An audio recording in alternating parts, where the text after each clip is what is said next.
राहुल गांधी के यूपी के युवाओं के लिए अपमान भरे शब्दों पर स्मृति ईरानी ने पलटवार किया। उधर अखिलेश यादव को झटका देने वाले स्वामी प्रसाद मौर्य भी समाजवादियों के निशाने पर आ चुके हैं। इन सब के बीच सवाल ये कि क्या कांग्रेस और समाजवादी पार्टी सीट शेयरिंग पर सहमत हो पाएंगे या फिर इंडी गठबंधन की आखिरी उम्मीद भी अब नाकाम साबित होगी। आज इसी मुद्दे पर खास गेस्ट पैनल के साथ महाबहस होगी, लेकिन उससे पहले आपको एक रिपोर्ट दिखाते हैं।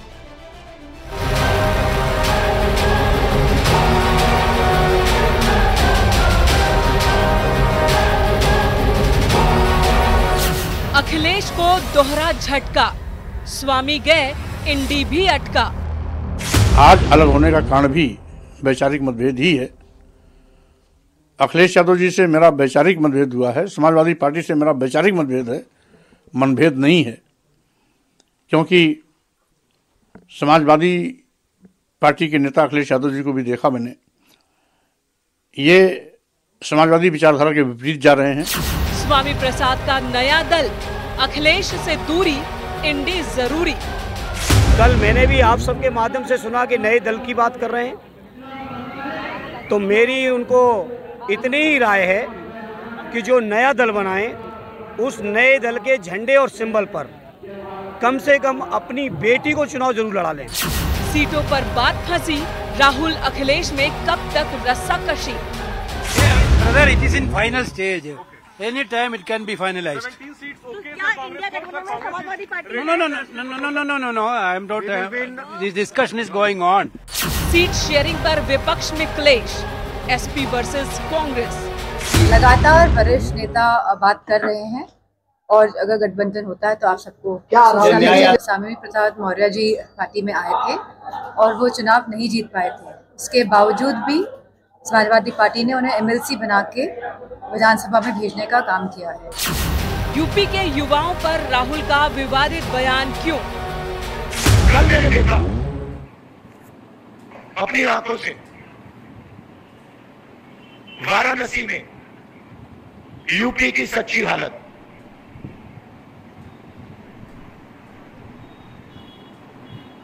सड़क पे रात को हजारों युवा शराब पिए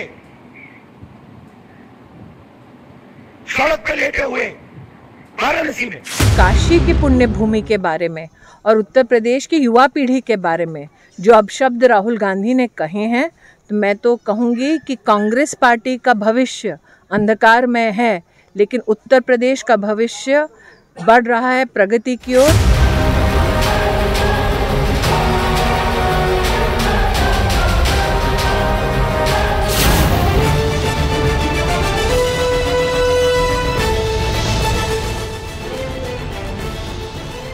और सबसे पहले वक्त महाबहस के सवालों का। अखिलेश को स्वामी का झटका, इंडी भी अटका। पहला सवाल हमारा यही है, राउंड 1 का सवाल, कि अखिलेश को झटका लगा है और इंडी भी अटक गया है।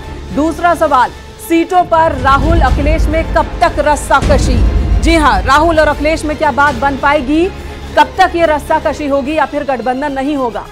तीसरा सवाल, ये सवाल कांग्रेस से, यूपी के युवा पर राहुल का विवादित बयान क्यों।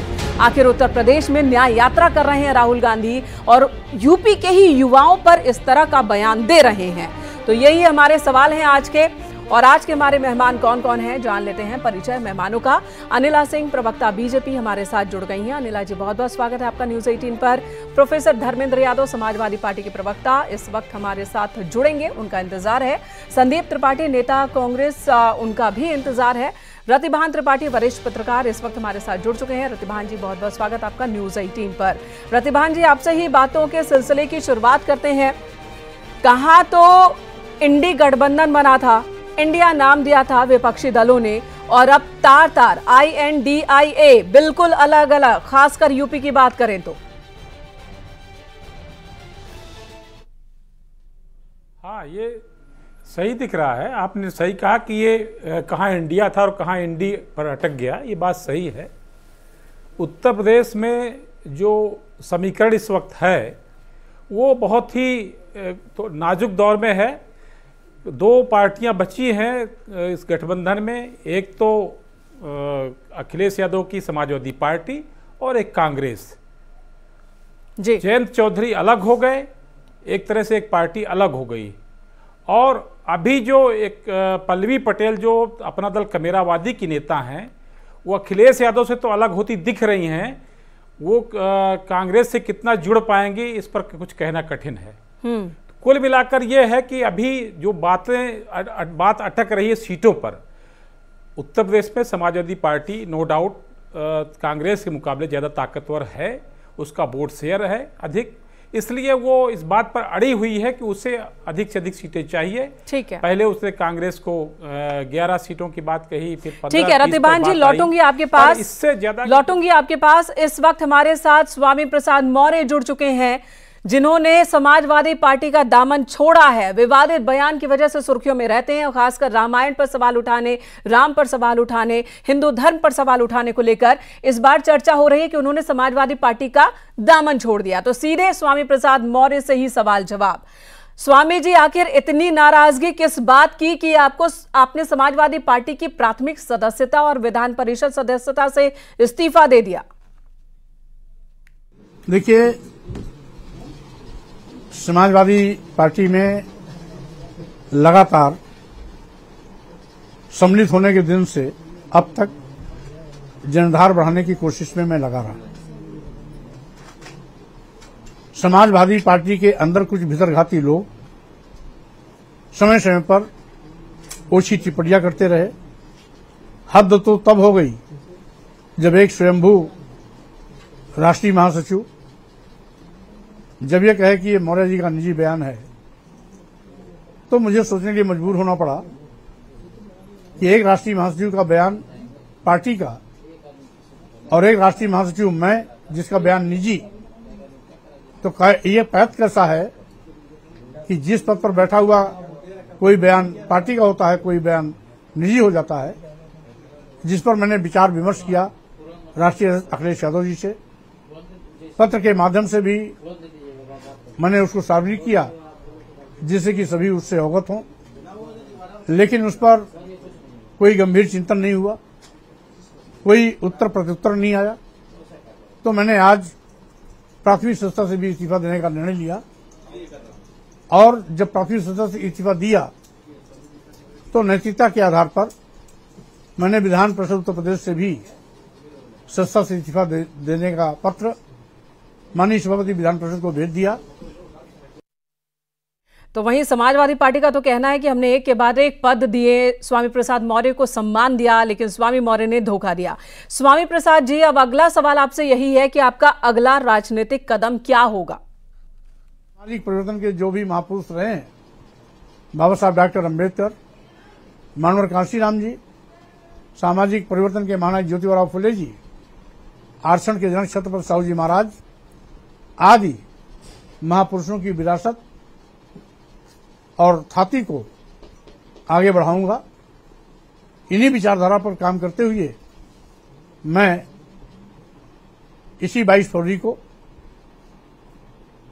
दिल्ली में नई पार्टी का ऐलान भी करूंगा, जिसमें इन्हीं महापुरुषों की विचारधारा पर आगे सबको लेकर चलूंगा।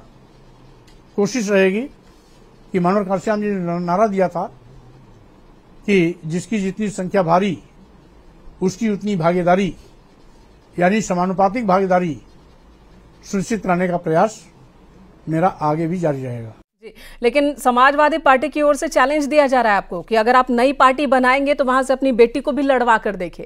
अब आप नई पार्टी बनाने की बात कह रहे हैं, तो सवाल यह भी है कि अकेले तो कुछ कर नहीं पाएंगे, तो आप इंडिया गठबंधन का पार्ट बनेंगे या फिर एनडीए का? सामाजिक परिवर्तन के जो भी महापुरुष रहे हैं, बाबा साहब डॉक्टर अम्बेडकर, मानवर कांशीराम जी, सामाजिक परिवर्तन के महानायक ज्योतिबा फुले जी, आरक्षण के जनक छत्रपति साहू जी महाराज आदि महापुरुषों की विरासत और ख्याति को आगे बढ़ाऊंगा। इन्हीं विचारधारा पर काम करते हुए मैं इसी 22 फरवरी को दिल्ली में नई पार्टी का ऐलान भी करूंगा, जिसमें इन्हीं महापुरुषों की विचारधारा पर आगे सबको लेकर चलूंगा। कोशिश रहेगी कि मानवर कांशीराम जी ने नारा दिया था कि जिसकी जितनी संख्या भारी उसकी उतनी भागीदारी यानी समानुपातिक भागीदारी सुनिश्चित कराने का प्रयास मेरा आगे भी जारी रहेगा। हिस्सेदारी की बात पहले होने लगती है तो नई पार्टी का गठन करेंगे स्वामी प्रसाद मौर्य। चलिए, प्रोफेसर धर्मेंद्र यादव समाजवादी पार्टी से हमारे साथ जुड़ चुके हैं। प्रोफेसर साहब, स्वागत है आपका। संदीप त्रिपाठी नेता कांग्रेस भी हमारे साथ जुड़ चुके हैं। संदीप जी, आपका भी स्वागत है। धर्मेंद्र यादव जी, पहला सवाल तो आपसे ही है कि कहां इंडिया गठबंधन बना रहे थे, अखिलेश यादव एक बहुत अहम चेहरा इस गठबंधन का नजर आ रहे थे, लेकिन आज तो स्थिति है कि बिछड़े सभी बारी बारी। नया क्या जुड़ेगा, पुराना ही साथ छोड़ रहा है। जयंत चौधरी, पल्लवी पटेल सभी दूर जा रहे हैं। स्वामी प्रसाद मौर्य, जिनके एक से एक विवादित बयानों को भी सिरमाथे से लगाया आप लोगों ने, वो भी इस्तीफा दे गए। मेनका जी, आज भी इंडिया गठबंधन अपनी मजबूती के साथ चुनाव लड़ रहा है। उत्तर प्रदेश में हम समाजवादी पार्टी के लोग भारतीय जनता पार्टी को 80 की 80 सीटों पर हरा कर भेजेंगे और 2024 में भारतीय जनता पार्टी को यहाँ से जाना है। उसका कारण मैं बता देता हूँ कि भारतीय जनता पार्टी ने इस देश का ऐसा कोई वर्ग नहीं है जिसको इसने ठग ना लिया हो। आज आपने देखा होगा चंडीगढ़ का जो फैसला आया है वो भारतीय जनता पार्टी के नेताओं के गाल पे थप्पड़ तो है ही है, मुंह पे कालिक है। तो ये जो लोकतंत्र का इन्होंने हत्या करने का प्रयास किया है, धीरे धीरे सारी चीजें बाहर निकल के आ रही हैं। इस देश का किसान सड़कों पर है और इस देश की जो न्यायपालिका है इनके लूट को देख रही है और धर्मेंद्र जी, मुझे पता था, काम भी किया है। धर्मेंद्र जी, मुझे पता था कि आज सवाल कोई भी होगा आपके सामने, आपके जवाब की शुरुआत चंडीगढ़ से ही होगी, लेकिन यहाँ यूपी की बात हो रही है। यूपी में स्वामी प्रसाद मौर्य ने क्या कुछ नहीं कहा और साथ छोड़ दिया। स्वामी प्रसाद मौर्य वही जिनके हर एक बयान को आप लोगों ने बचाया और अब वो जा रहे हैं। जयंत चौधरी पहले ही पाला बदल चुके हैं, पल्लवी पटेल आंखें दिखा रही हैं, कांग्रेस से भी बात बनती नहीं दिख रही है। इस हालात पर भी तो बताएं। मेनका जी, देखिए, जाने वालों को तो कोई रोक नहीं सकता है और जिसको जाना था वो चला गया, उसमें कोई ऐसी बात नहीं है। आना जाना राजनीति का हिस्सा है, इससे कोई चुनाव पर या फिर किसी समीकरण पर फर्क नहीं पड़ता है। कोई इसका मतलब एक ठेकेदार टाइप का नहीं होता है लोकतंत्र में। 80 की 80 सीटों पर बीजेपी को हराएंगे कैसे? जुड़ते हैं जी।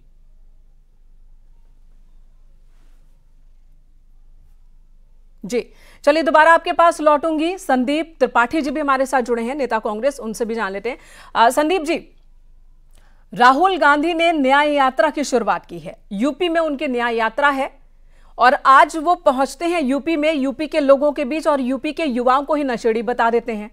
ये किस तरह की बातें हैं? कौन स्क्रिप्ट फाइनल करता है आखिर? नहीं, ये आपकी बात जो है भाजपा की स्क्रिप्ट हो सकती है, क्योंकि किसी बात को आप आधा काट छाट के जब आप बात का अर्थ का अनर्थ निकालेंगे, आप लोगों ने ही जो है आलू से सोना की बात निकाली थी और वो पूरा चुनाव में आप लोगों ने चलाया, बाद में आपको माफी भी मांगनी पड़ी। तो आप लोग कुछ भी काट छाट के चला लीजिए। बाकी राहुल जी एक ऐसे जो व्यक्ति जो है डॉक्टरेट की डिग्री रखता हो, पीएचडी किया हो, उसको आप लोग जो है, आप लोग को पता नहीं कौन सा टास्क दे दिया जाता है कि जिसके आधार पर जो है आप बात करते हैं। आप 73% की बात नहीं करेंगे। SC OBC जो इस देश में रहते हैं उनके अधिकारों की बात राहुल जी करेंगे, उसकी आप चर्चा नहीं करेंगे। राहुल गांधी का वो बयान नहीं सुना कि वो बनारस गए, तो बनारस में उनको रात में सड़क पर युवा शराब पीकर लेटे हुए, नाचते हुए, गाना बजाना करते हुए दिखे। आपने नहीं सुनी क्या वो बाइट? सुन लीजिए, फिर मैं कह रहा हूं अर्थ का अनर्थ निकाल लीजिएगा। क्या फैक्ट इसका अर्थ क्या है? इसका अर्थ क्या है? आप ही समझा दीजिए। ठीक है, मैं बताता हूँ। आप लखनऊ मेरे साथ भेज दीजिए अपना एक रिपोर्टर। लखनऊ में मैं 10 बजे के बाद, सुन लीजिए, 10 बजे के बाद 12 के बीच में, 12 से 1 के बीच में कम से कम पॉइंट बताऊंगा जहां पर लोग वो नशे करके पड़े रहते हैं, पुलिस वाले उनको रात में घर छोड़ने जाते हैं। ये फैक्ट है। जिस तरीके से भारतीय जनता पार्टी लोगों को बेरोजगार कर रही है, जिस तरीके से जो है वो लगातार आप देखिए धार्मिक उन्माद लोगों की कसम। संदीप जी, अगर कहीं कोई 4 लड़के पार्टी कर रहे हैं तो आप पूरे उत्तर प्रदेश को, पूरे जिले को ही कह देंगे कि वो नशे में घूम रहा है। क्या बात? अरे तो वो क्या कह रहे हैं, पूरा जिला? क्या उन्होंने ये नहीं कहा कि पूरा जिला, उन्होंने कहा उनको दिखे वाराणसी के युवा सड़कों पर लेटे दिखे, शराब पीकर लेटे दिखे वाराणसी के युवा। वाराणसी में कुछ और नहीं दिखा राहुल गांधी को। आप लोग फिर सुन लीजिए, मैं इतना कहूंगा कि तिल का ताड़ बनाइए। चलिए, तिल का ताड़ बनाया जा रहा है। ठीक है, आपके पास लौटेंगे, आपकी आवाज बार बार अटक रही है। अनिला सिंह जी, प्रवक्ता बीजेपी, हमारे साथ मौजूद हैं। अनिला जी, आपके लिए तो बहुत केक वॉक लग रहा होगा अब यूपी में। अखिलेश यादव, समाजवादी पार्टी, जो सबसे मजबूत विपक्षी पार्टी बीजेपी के सामने हो सकती थी, जिनके साथ जा रहे हैं वही साथ छोड़कर चला जा रहा है। बात नहीं बन रही, इंडी गठबंधन नहीं बन रहा। मेरी सबको राम राम। और ये गठबंधन तो चलना ही नहीं था, क्योंकि गठबंधन था ही नहीं, ठगों का बंधन था। सबकी अपनी अपनी अपेक्षा और आकांक्षाएं थी। ये जो टूट दिख रही है, ये लूट की है। हर एक को ज्यादा से ज्यादा हिस्सेदारी चाहिए। ज्यादा से ज्यादा हिस्सेदारी इसलिए चाहिए कि कल को अगर ये सोचते हैं कि मुंगेरी लाल के हसीन सपने जैसे देखते हुए सोचते हैं कि इनकी अगर सरकार बनेगी तो हमारी ज्यादा हिस्सेदारी होगी, जितनी हमारी हिस्सेदारी ज्यादा होगी उतनी लूट हमारी होगी, भ्रष्टाचार हम ज्यादा से ज्यादा कर सकेंगे। तो इनकी तो सिर फुटबॉल होनी ही थी। और अखिलेश यादव जी अच्छा, ये बताइएगा, स्वामी प्रसाद मौर्य ने समाजवादी पार्टी का दामन छोड़ दिया है, अब अपनी पार्टी बनाएंगे। कल को वो कहते हैं कि मैं फिर से ठीक हो गया हूं, तो क्या एनडीए का हिस्सा बन पाएंगे स्वामी प्रसाद मौर्य? पहले भी बीजेपी के साथ रह चुके। नहीं, ये स्वामी प्रसाद मौर्य से पूछना चाहिए कि क्या आप एनडीए का हिस्सा बनेंगे? ये वही व्यक्ति है ना जिसने कोई कसर नहीं छोड़ी हिंदू देवी देवताओं का अपमान करने में, हिंदू ग्रंथों का अपमान करने में। मैं बनूंगा, तो बीजेपी एनडीए में उन्हें लेगी या नहीं लेगी? बीजेपी से मत पूछिए, ये प्रश्न जो है स्वामी प्रसाद मौर्य से पूछिए कि जिन्होंने, अगर इनको लगता है कि अखिलेश यादव जी के, चलिए मान लीजिए उन्होंने कहा कि ठीक है वो एनडीए में जाना चाहते हैं, वो पाक साफ हो चुके हैं जैसे कि पहले हो गए थे, तो क्या बीजेपी उन्हें एनडीए में लेगी? अच्छा, अब मैं उत्तर दे दूं? हाँ, मैंने बोल दिया, मैं फिर से वही रिपीट करूंगी। नहीं, आपने बोला नहीं, आपने कहा कि मुझसे सवाल मत कीजिए। भारतीय जनता पार्टी उत्तर नहीं देगी, जाके ये प्रश्न आप स्वामी प्रसाद मौर्य जी से पूछिए। ठीक है, संदीप जी कुछ कहना चाहते हैं? संदीप जी, अभी जब न्याय यात्रा राहुल गांधी की हो रही है तो स्वामी प्रसाद मौर्य को भी निमंत्रण दिया गया, पल्लवी पटेल को भी निमंत्रण दिया गया। कहीं कांग्रेस के ही उकसावे पे तो नहीं स्वामी प्रसाद मौर्य समाजवादी पार्टी से अलग हुए और समाजवादी पार्टी को छोड़कर कोई और गठबंधन कांग्रेस बनाने के चक्कर में है क्या? ये आप मुझसे पूछ रही हैं? कांग्रेस हमारे हमारे शीर्ष नेता बताएंगे। और जैसे भाजपा की हमारी जो है साथी बता रही थी, वो जिस तरीके से ये कह रही है कि ठगों के बंधन, तो सारे ठग तो आपके साथ चले जा रहे हैं, चाहे अशोक चौहान हो, सुरेंद्र हो, जितने ठग थे वो आपके साथ हैं और चले जा रहे हैं। अब आती है बात, जिस तरीके से अभी बात कर रही थी हमारी साथी, बहुत सारे वो इधर उधर की बात करके और जो है स्वामी प्रसाद मौर्य को कह रहे हैं कि वो धर्म विरोधी बातें करते थे इसलिए उनको नहीं लेंगे। तो संजय निषाद का नाम काहे लिए भूल जाती हैं आप? वो तो कहे थे कि भगवान राम दशरथ के पुत्र ही नहीं है, वो आपके साथ है ना, वो आज मंत्री है, तो कल को आप इनको भी ले लेंगे, फिर डिटर्जेंट पाउडर की तरह सफाई पेश कर देंगे कि ऐसा नहीं वैसा नहीं है। तो आपका तो ना कोई चाल है, ना चरित्र है, ना चेहरा है। आप तो कोई विपक्ष का नेता अगर कोई कुत्ता भी होगा, वो गले में पट्टा बांधे रहेगा विपक्ष के किसी पार्टी के सिंबल का, तो वो आपके लिए महान है। आपके पास ना नेता है ना नियत है। तो आप तो उधार की थोड़ा संयमित होकर के बोले तो बेहतर है। आपका ये सवाल मैं आगे बढ़ा देती हूँ कि ना नेता है ना नियत है। अनिला जी जवाब दीजिए, फिर आगे बढ़ती हूँ मैं। देखिए, ये छोटी मानसिकता और ऊंची मानसिकता वाले लोगों का मैं उत्तर क्या दूं? नहीं, उनका सवाल ये है कि कोई भी नेता जब दूसरे दल में होता है तो वो भ्रष्टाचारी होता है, वो विवादित होता है, लेकिन जैसे ही बीजेपी में आता है पाक साफ हो जाता है। तो विपक्षी दल बीजेपी को वॉशिंग मशीन पार्टी भी कह रहे हैं। जी उत्तर तो देने दीजिए आप, मुझे समझ में आ गया। इन लोगों के पास इस सवाल के अलावा कुछ नहीं होता, इस सवाल के अलावा कुछ नहीं होता। हर डिबेट में कांग्रेस या इंडिया अपोजिशन वाले यही सवाल करते हैं, मुझे उत्तर देने दीजिए। देखिए, ऐसा है जिनकी मानसिकता इनके साथ एडजस्ट नहीं हो सकती है, जिनको थोड़ी भी समझ आ जाती है, समझ में आ जाता है कि अब राष्ट्र में तुष्टीकरण, भ्रष्टाचार सोच वाली जो राजनीतिक दल है उसको ये राष्ट्र जो है वोट नहीं करेगा। अपनी भूल समझ जाते हैं तो एनडीए परिवार में शामिल हो जाते हैं। एनडीए परिवार में रहने का मतलब है राष्ट्र की बात होगी जी, भ्रष्टाचार यानी कि प्रायश्चित करते हैं। एनडीए में आकर प्रायश्चित करते हैं वो लोग जिन्होंने गलती कर ली होती है। चलिए, अब यूपी के युवा पर राहुल गांधी का विवादित बयान क्यों, इस सवाल का जवाब संदीप जी ने दिया। अब हम धर्मेंद्र जी का रुख कर लेते हैं। प्रोफेसर धर्मेंद्र यादव, ये बताइए, स्वामी प्रसाद मौर्य तो गए, पल्लवी पटेल भी आंखें दिखा रही है। कांग्रेस के साथ बात बन पाएगी कि नहीं? आपने कहा कि 17 सीट हम दे रहे हैं, फाइनल ऑफर है। इंतजार भी नहीं किया कि कांग्रेस उस पर रिएक्ट करे, आपने ये बात सार्वजनिक कर दी। क्या एमपी में कांग्रेस ने समाजवादी पार्टी के साथ जो किया, यहां पर वही ईगो प्रॉब्लम दिख रही है? क्या बदला समाजवादी पार्टी ले रही है कांग्रेस से? नहीं मेनका जी, इस देश के हित में और उत्तर प्रदेश के हित में जितने भी फैसले हो सकते हैं समाजवादी पार्टी वो फैसले लेती है, और जहां जहां आवश्यकता पड़ती है हम झुकने का भी काम करते हैं और अपने गठबंधन धर्म निभाने का भी काम करते हैं। तो ये हर पार्टी को सोचना चाहिए। इसमें मैं किसी पार्टी को नहीं कह रहा हूं कि ये सोच रहे हैं या नहीं सोच रहे हैं। बस बुनियादी बात ये है कि जो बीजेपी के प्रवक्ता कह रहे हैं कि ठगबंधन बता रहे हैं, तो अरे वो छोड़िए, तो भारतीय जनता पार्टी का है। धर्मेंद्र जी सुनिए, 17 सीट आप देने को तैयार, सिर्फ 3 सीट पर पेच फंस गया, तो आखिर सुलझ क्यों नहीं रहा मसला? क्योंकि लक्ष्य इतना बड़ा है, आपको एनडीए को सत्ता से हटाना है। मेनका जी ऐसा है, सीट किसको कितनी मिलेगी कितनी नहीं मिलेगी, मेरी यही कैपेसिटी नहीं है कि मैं उस पर डिस्कशन करूं कि इतनी क्यों नहीं मिल रही, इतनी क्यों मिल रही है। वो अंतिम निर्णय माननीय राष्ट्रीय अध्यक्ष जी का होगा और आप तक उसकी सूचना पहुंच जाएगी। बात यह है कि जो बुनियादी बात है उस पर हम क्यों नहीं बात कर रहे हैं। जो ठगबंधन की बात एक कर रही थी, भारतीय जनता पार्टी ने किसको नहीं ठगा मुझे बता दीजिए। किसानों के एमएसपी देने की बात 2011 में नरेंद्र मोदी जब प्रधानमंत्री नहीं थे, मुख्यमंत्री थे, उस समय वो किया करते थे, और 10 साल प्रधानमंत्री रहने के बाद नहीं किया। इतना करने के बाद भी इनका मन नहीं भरा। जब 1 साल तक किसान सड़कों पर पड़ा रहा और 1000 किसानों की मौत हो गई, फिर भी इनका मन नहीं भरा। उसके बाद इलेक्शन हुआ, उसके बाद भी इलेक्शन हुआ, उसके बाद नतीजे, उसके बाद सरकार भी बनी और सरकार दोबारा इलेक्शन में है। ठीक है धर्मेंद्र जी, उसके बाद इलेक्शन हुआ, सरकार बनी, सरकार अब दोबारा इलेक्शन में है, आप इलेक्शन में हैं। अगला सवाल मेरा ये है आपसे कि चलिए कांग्रेस को लेकर आप साफ साफ नहीं कह रहे हैं, आपकी वो स्थिति नहीं है, जैसा कि आप बता रहे हैं कि नहीं बता सकता मैं कि बात फाइनल हो पाएगी या नहीं हो पाएगी। एक बहुत अजीबोगरीब आरोप आज ओम प्रकाश राजभर ने अखिलेश यादव पर लगाया।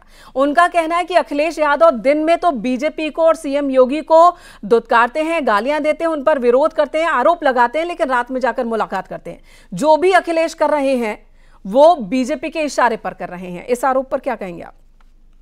मेनका जी, मैं फिर आपको बता रहा हूं, जो राजनीति का जो स्तर है, हाँ। ओम प्रकाश राजभर जी ने 2 दिन पहले ये कहा था कि जब तक मैं मंत्री पद का शपथ नहीं लूंगा तब तक नोटिफिकेशन जारी नहीं होगा। तो आप ऐसे व्यक्ति के बयान को मुझे लगता है अपने डिबेट में क्यों शामिल करती हैं? इसे कोई मतलब है मुझे बताइए। जो इस देश के चुनाव आयोग को भी बता रहा है कि मेरे शपथ लेने के बाद काम करेगा, तो या तो भारतीय जनता पार्टी उनको बता चुकी है कि भैया जब तक आपका शपथ नहीं होगा चुनाव आयोग नोटिफिकेशन जारी नहीं करेगा, तो या तो भारतीय जनता पार्टी प्रवक्ता इस बात को साफ कर दें। तो ऐसे बयानों को मुझे नहीं लगता है कि देश हित में और अपना समय खराब करने की जरूरत है। जनता सब जानती है और आप भी सब जानती है, हम भी सब जानते हैं, भारतीय जनता पार्टी प्रवक्ता भी बैठी है, ये भी सब जानती है। तो कौन क्या कर रहा है कौन नहीं कर रहा सबको पता है। ठीक है, रतिभान जी हमारे से जुड़े हैं, वरिष्ठ पत्रकार हैं, इसलिए हम जनता के मुद्दों की बात करते हैं बार बार। आप मुझे बताइए, जिस तरह से आईआईटी बीएचयू में बेटी के साथ भारतीय जनता पार्टी के नेताओं ने शर्मसार किया काशी को, बिल्कुल भारतीय जनता पार्टी प्रवक्ता क्यों नहीं बोलते? मुझे बिल्कुल आप उन मुद्दों को उठाकर सड़कों पर उतरिए। धर्मेंद्र जी उन मुद्दों को उठाइए, सड़कों पर उतरिए, विरोध प्रदर्शन कीजिए, लोगों के बीच इन मुद्दों को ले जाइए।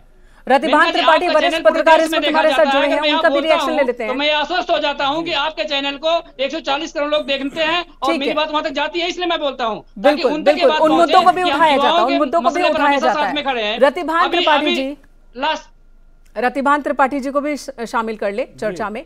रतिभान जी, जो मौजूदा परिस्थिति आपको नजर आ रही है, बीजेपी एक ऐसी पार्टी है जो एक एक बूथ को लेकर गणित तैयार करती है और एग्जीक्यूशन पे जुट चुकी है। दूसरी तरफ इंडी गठबंधन जो तार तार होता दिख रहा है, कोई आपको लाइन लेंथ नजर आ रहा है? ये लड़ाई एक तरफा होती दिख रही है या कट्टर ये विपक्षी दलों का गठबंधन बीजेपी गठबंधन को देगा?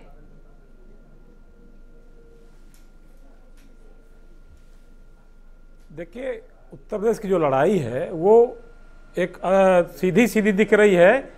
एक तरफ इंडी गठबंधन है और दूसरी तरफ भारतीय जनता पार्टी है, उसके सहयोगी दल हैं। उत्तर प्रदेश में जो इंडी गठबंधन है उसमें की मुख्य पार्टी उत्तर प्रदेश में समाजवादी पार्टी है और दूसरे नंबर पर कांग्रेस है। अभी तक रालोद थी और अनुप्रिया पटेल, इनकी पल्लवी पटेल की पार्टी जो अपना दल कमेरावादी, ये थोड़ा सा अभी स्लाइटली अलग हुए हैं और स्वामी प्रसाद मौर्य ने अलग पार्टी बना ली है, बनाने की घोषणा कर दी है। तो अभी काफ़ी भटकाव दिख रहा है कि वो पार्टी आगे इंडी गठबंधन का स्वरूप किस रूप में आएगा। कांग्रेस लगातार प्रयास कर रही है कि मायावती उनके साथ आ जाए।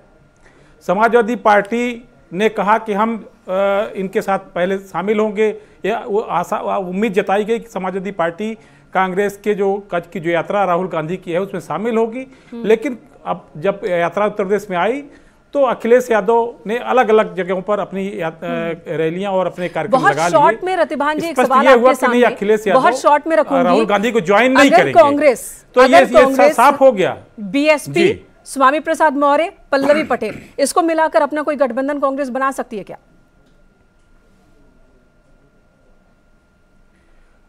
ये इस बात की गुंजाइश हो सकती है, हो सकता है ये जो अभी उठापटक चल रही है स्वामी प्रसाद मौर्य की, पल्लवी पटेल की और मायावती ने अभी तो कोई रुख स्पष्ट किया नहीं, तो ये संभव है कि ये बाद में कांग्रेस के साथ चले जाएं और अखिलेश यादव अब अकेले चुनाव लड़े। ये भी संभव है, क्योंकि जिस तरह से वो टाल मटोल कर रहे हैं, राहुल गांधी की न्याय यात्रा को ज्वाइन नहीं कर रहे हैं, इससे तो यही लगता है वो कांग्रेस से दूरी बनाना चाहते हैं और कांग्रेस भी प्रकारांतर से उनसे दूरी बनाने की कोशिश कर ही रही है। विपक्षी दलों में अभी अपने गठबंधन को लेकर ही तस्वीर साफ नहीं है, कहीं ना कहीं किसी कंफ्यूजन में है, इस तरह का संदेश जा रहा है जो समाजवादी पार्टी और कांग्रेस के बीच खींचतान इस वक्त दिख रही है। धन्यवाद आप सभी का इस वक्त न्यूज़ 18 पर हमारे साथ जुड़े रहने के लिए। फिलहाल